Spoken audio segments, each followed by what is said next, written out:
I must have been around 6 years old when I lived in Lebanon.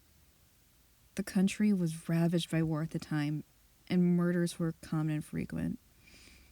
I remember during a particularly vicious era, when the bombings rarely stopped, I'd stay at home sitting in front of my television watching a very, very strange show. It was a kids' show that lasted about 30 minutes and contained strange and sinister images.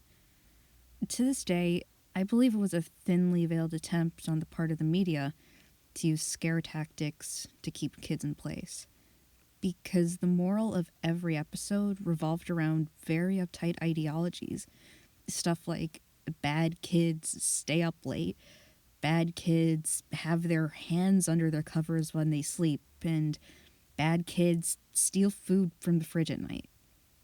It was really weird, and in Arabic to top it all off. I didn't understand much of it, but for the most part, the images were very graphic and comprehensive. The thing that stuck with me most, however, was the closing scene. It remained much the same in every episode.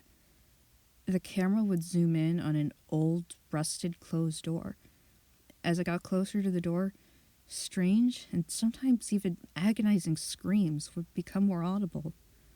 It was extremely frightening, especially for children's programming.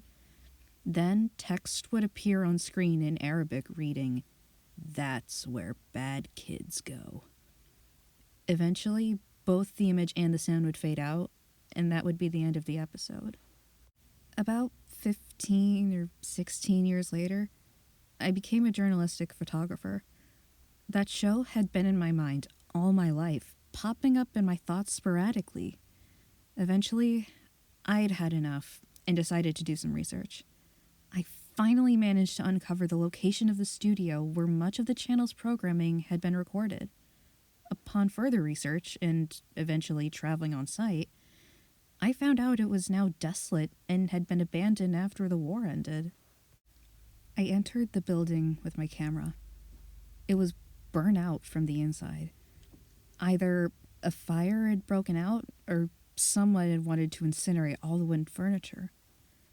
After a few hours of cautiously making my way into the studio and snapping pictures, I found an isolated, out-of-the-way room. After having to break through a few old locks and managing to get the heavy door open,